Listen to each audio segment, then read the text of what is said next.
Hello guys, ashama akkam jirtu.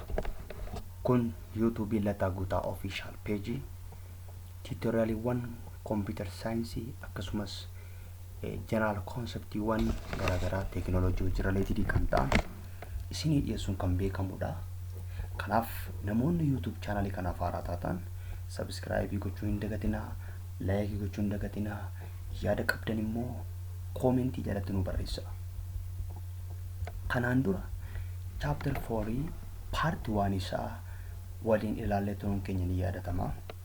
Guyyaa har'aa ammoo part 2 computer science chapter 4 waa'ee IoT irrattitu waliin ilaalla jechuudha. Kanaaf utoo hin jalqabin please subscribe gochuu keessan check godhaa, like godhaa, comment na godhaa. Amma kallattiidhuma gara tutorialii chapter 4 part 2 dabarra. So what is the advantage of IoT? Advantage guddaan IoT inni jalqabaa it improve customer engagement. Customer engagement maal godhaa? Active customer engagement jijjiira. IoT kuni improve customer engagement. IoT completely transforms the current analytics server from blind spot and significant flaws in accuracy to achieve rich and a more effective engagement with audience. Kanaafu IoT maal godha jechuudha? Blind spot jechuun akkasumatti jirmaamatti waa tokko jechuudha. Akka bifa akkasiitti ibsama. Qooda isaa IoT immoo maal godha? Nama guyyaatti dhufu namni customeriin gaafa dhufee fayyadamu history customerii sanaa fayyadamuudhaan akkasumas real time data fayyadamuudhaan userii sanaaf yookaan customerii sanaaf maal kennuu danda'a jechuudha. Forecast godhee wanta inni barbaadu kennuu danda'a. Akkasumas immoo customerii sanarraa feedback akka inni kennu gochuu danda'a jechuudha. Inni kun maal jedhama? Improve customer engagement jedhama. Improve customer engagement jennaan inni fida. Reduce waste. IoT gaafa jiraatu waste illee xiqqaata. IoT makes area of improvement clear.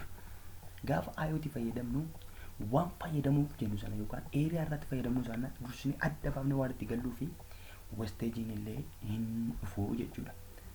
But IoT provide real world information leading to the more effective management of the resources. Inni kan biraan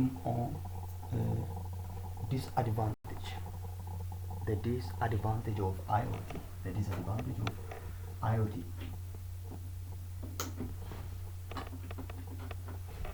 Okay, what is the disadvantage of IoT? IoT gaafa fayyadamnu immoo disadvantage isaa keessaa inni tokkoffaan as the number of connected devices increase, more information are shared between devices, the potential that hacker could steal confidential information is also increased.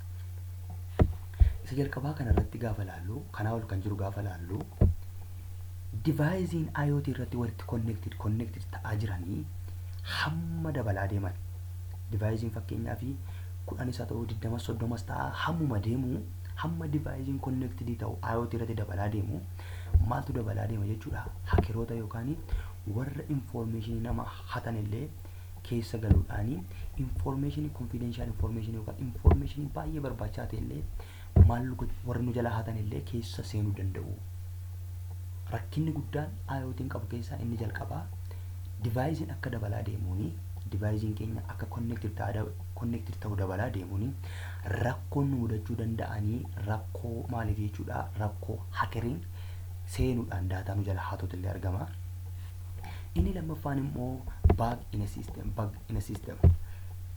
Inni kun immoo yoo fakkeenyaaf IoT devicein keenya connected ta'anii jiran 10 ta'anii devicein 10 yookaan kompiitaroonni 10 walitti connected ta'anii hojjetaa jiru yoo ta'e kompiitara 10 keessaa tokko akka tasaa vaayirasii yoo argate kompiitara 10 sana yoo daameejii godhaa jechuudha.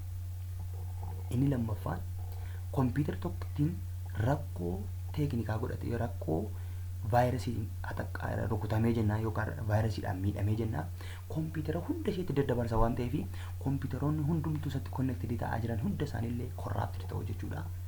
Since there is no international standard of compatibility for IoT, it is difficult for devices from different manufacturers of communication. Inni kun immoo IoT keessatti standard frameworkiin hin jiru. Standard frameworkiin dizaayinii ta'e hin jiru waan ta'eef rakkoo guddaa inni qabu fakkeenyaaf dhaabbati garaagaraa manufacturing gaafa godhu laaptooppiin fakkeenyaaf akka Dell, Lenovo, HP, Apple akkasumas divaayizoonni manufacturing garaagaraa irraa dhufanii hojjetaman. Divaayizoonni kun interoperable ta'anii yookaan waliin hojjechuudhaa fi rakkina qabaachuu danda'u jechuudha. Sababiin isaa manufacturing garaagaraa irraa waan dhufaniif hammi isaan waliin hojjetan illee rakkina qabaachuu danda'a jechuudha.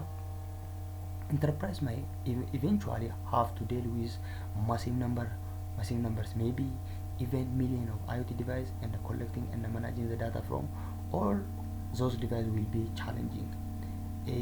Deviceota baay'ee ta'anii gaafa connectivity waliin fayyadamnu manaajii gochuu irratti illee akkasumas immoo data collective goonee ammoo share gochuun hamma ta'e wayii challengii akka qabu isaanii ibsu disadvantage IoT warroota akka challenges. Inni jalqabaa securityidha.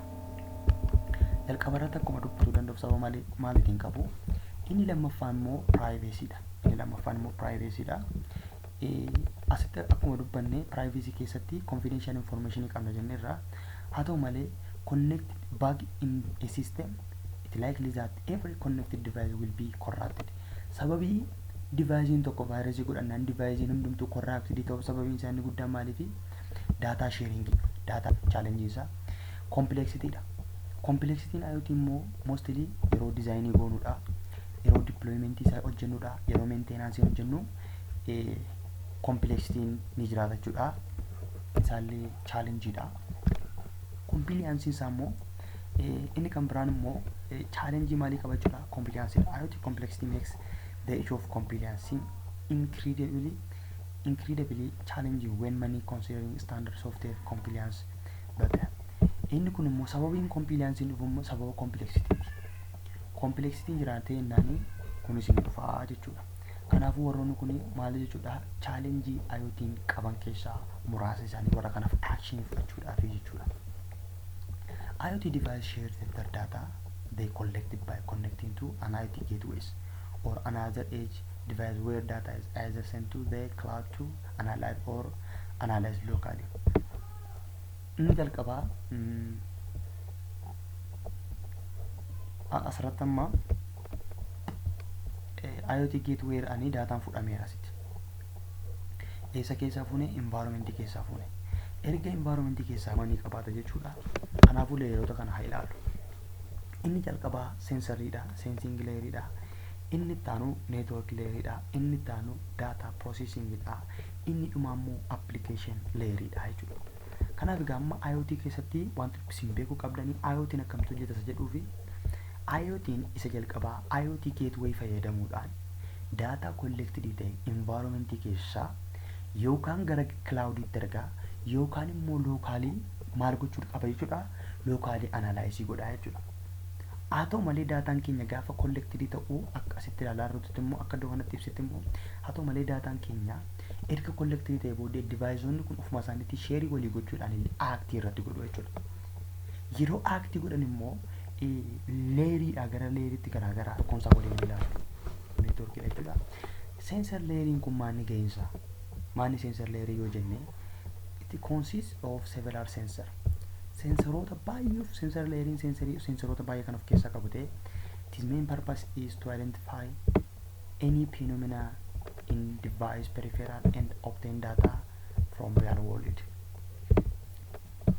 Gahee guddaanii sensor layer'ii gahee guddaan isaa sensor layer'iin qabu sensor layer'iin sensorota baay'ee of keessaa qaba. Sensorii tokkitti itoo hin taane sensorota baay'ee kan of keessaa qabu ta'e inni jalqaba hojjetu phenomena yookaan environment keessa jiru sana adda baasa.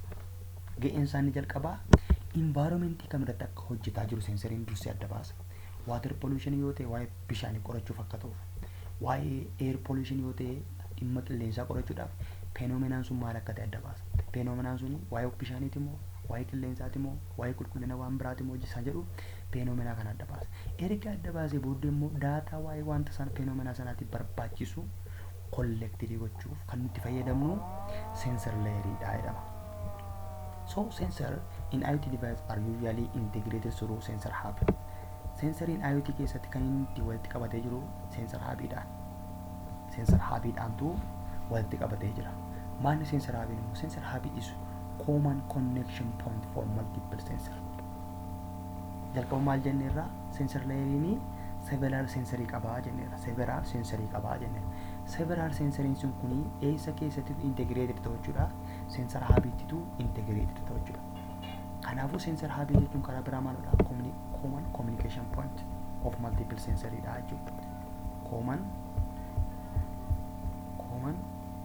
Common connection point for multiple sensories, what we call is sensor hub. Sensor hub jechuun common communication point for multiple sensory dha jechuudha. Inni kan biraan immoo sensor hub immoo multiple sensor that can accumulate and forward sensor data to processing unit of the device. Inni guddaan sensor hubin hojjetu data jalqabaa accumulate walitti qabaa, erga walitti qabee booda immoo forward godha jechuudha. Gara kamitti forward godha? Gara processing unit ergaa jechuudha. Processing unit of the device ergaa jechuudha. Inni kan biraan immoo actuator'idha. Actuator'n kun can also intervene to change the physical condition that generates the data. Salphaamatti actuator'n gocha ta'e wayii irratti actionii fudhachuudha. Sensor hub ini sensorota baay'ee integrate goona. Sensorota baay'ee integrate goone itti fayyadamuuf nu fayyada. Akkasumas immoo sensor hub maaliif nu fayyada? Sensor hub data walitti qabu akkasumas immoo data erguu fayyadamna. Actuator'n kun immoo physical condition irratti murtoo dabarsuudhaaf fakkeenyaaf sensoriin keenya kan inni qoratu dhimma ho'iinsa kutaa barnootaa yoo ta'e sensorii keenya keessatti instruction nuti qabnu immoo yoo ho'i dabalee ventileetarii banee, yoo ho'i garmalee dabalee ventileetarii banee, yoo garmalee qolle immoo ventileetarii cufi kan jedhu sana kan raawwatu actuator'idha. Actuator'n maal godha? Ventileetarii sana ni bana, yoo ho'i garmalee dabalee hin bana, yoo ho'i bade immoo ventileetarii sana hin cufa jechuudha. Actuator'n jechuun totally physical condition irratti loojikii toon taane qabatamaatti wanta fiizikaaliidhaan mul'atu irrattitu murtoo dabarsaa jechuudha. Actuator jechuun kanaadha. Sensor in IoT device can be classified into three. Sensor in IoT keessa jiran immoo broadly category-dha. Motion sensor, environmental sensor, position sensor. IoT keessatti sensoroota kutaa gurguddaa sadiitti qoonna. Kutaa gurguddaa nutti qonnu kan motionii, kan environmentii fi kan environmental sensory-dha. Positioning daily with the physical position and the location of the device. Inni kun immoo physical positionidhaa fi location irratti focusii ta'a. Positioning. Kanaafuu achi keessa immoo maal tura? Magnetic sensory-dhaa fi GPS sensory. GPS sensoriin namni tokko fakkeenyaa fi as godhaa ka'ee piyaassaa dhaquu yoo barbaade yookaan iddoo tokko gara diillaadhaa ka'ee Addis Ababaa dhufuu yoo barbaade diillaa irratti GPS isaa banuudhaan yoo isuma ilaalaa deemee kallattiin ishee agarsiisaa deemtu suni GPS sensoriidha. Magnetic sensoriin kun immoo magnetic bifa kompaasiiti. Kompaasii keenya sana harka keenya irratti qabannaa kallattii noorzii westii estii nutti agarsiisuudhaan inni nuti fayyadamnu immoo magnetic sensory jedhama jechuudha. Inni lammaffaan networkidha. Act as communication channel.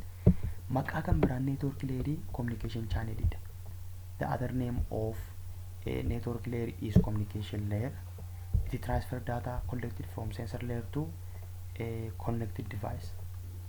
Kaayyoo guddaan network layer sensoriidhaan data walitti qabametu gara layerii isa itti aanutti yookaan gara layerii processing unitiitu ol dabarsa jechuudha. Mostly network layer communication kan ta'anii warra Wi-Fi, Bluetooth, Zigbee, Z-Wave, LoRa, cellular network warroonni kun maal jedhamu network layer'dha jechuudha. Gabaabumatti network layer maaliif fayyadamna? Communication channel'dha. Communication channel'dha data transfer gochuudhaaf jedhanii jechuudha. Components of IoT device kan jennu thing, controller, communicator, actuator, sensor. Warroonni kun immoo maaludha? Components of IoT dha jechuudha. IoT keessatti componentiin nuti jennu thing'dha. Thing'iin device kamiinuu ta'uu danda'a. Fakkeenyaaf asitti amma asirratti akka argatan thing'iin kan jiru makiinaan kun thing'idha. Manni, kompiitarri, itiyoo teeleen, moobaayiliin warroota sinatti moobaayiliin kun warroonni soolaar siistemii kun hundi isaanii tiinkii jennaan jechuudha. Tiinkii walitti konnektidii kan ta'an kompoonentoota warri kun. Seensarii kan nuti jennu immoo daataa funaanuuf kan nuti fayyadamnudha. Actueeteriin immoo fiizikaalii kondiishinii irratti akshinii fudhachuuf kan fayyadamnudha. Kontirooleriin immoo kan ittiin to'annudha. Manaaj gochuuf kan fayyadamnudha. Kominikeeteriin immoo kan isaan ittiin walii galan yookaan rileeshinshiip kireeshiniidhaaf kan nuti dhaabbatu godha jechuudha. Kanaaf warri kun kominikeeshin warroota jennuun warroota kanaadha. Warroota akka kominikeeshin taayipiin waayar laayiniidha, waayarlesiidha. Isa kan gamadaa kabilii qabu, isa kabilii hin qabneedha. Popular RF based warra ta'an immoo warroota kanaadha. Yookaan ibsuudhaaf kan kaa'amedha. IoT network typically include number of devices with constraint resource. IoT networking typically include a number of devices. IoT network deviceota baay'ee fayyadamuu dandeenya. Garuu constraint resourceidhaan jechuudha. Constraint resource kan ta'an immoo power ta'uu danda'a, processing ta'uu danda'a, memory ta'uu danda'a. Warroota kana keessa constraint ni jiraata jechuudha. Effective management of IoT network require consider both the constraint of low power IoT devices fi deployment complexity. Effective IoT keessatti effective managementiin akka jiraatuuf yoo barbaachisame wanti nuti consider gochuu qabnu constraint of low power of IoT devices fi deployment complexity isaa irratti focusii goonee ilaaluu qabna jechuudha. Constraintiin isaa low power of IoT devices dhamoo miti. Akkasumas immoo deployment complexity isaa maal fakkaata? Inni kun immoo mostly deployment communication complexity kun communication irratti jechuudha. Mostly kan focus goonu isa kana ensure gochuu qabna. To ensure the correct function of the connected device, they must be remotely accessed to configure and monitor their status. IoTin tokko sirriitti hojjechuu isaatiif dhiisuu isaa kan nuti ilaaluu dandeenyu remotely configure gochuudha. Iddoo biraa teenyee setup isaa hojjechuu akkasumas immoo remotely irraa siquudhaan fageenya irratti maal gochuu danda'udha? Setup sirreessuu akkasumas immoo to'achuu yoo dandeenyedha jechuudha. Why effective and autonomic management of IoT network is needed? Maaliif barbaachisa jedhuu fi traditional management solution cannot be used for low power device. Kaayyoo guddaan isaa kan nuti barbaannuu fi low poweridha. Powerii xiqqaa fayyadamuudha. Sababiin isaa low power device maal fayyadamna? Network keessatti if resource limitation and scalability issue. Warroota kanaaf sababa ta'a jechuudha. Kanaaf sa'aatii of network keessatti probleemota asitti ilaalaa jiru issuewwan asitti argaa jiran kana management jennaan jechuudha. Warroonni kun IoT toolidha. Platformoota isaaniitti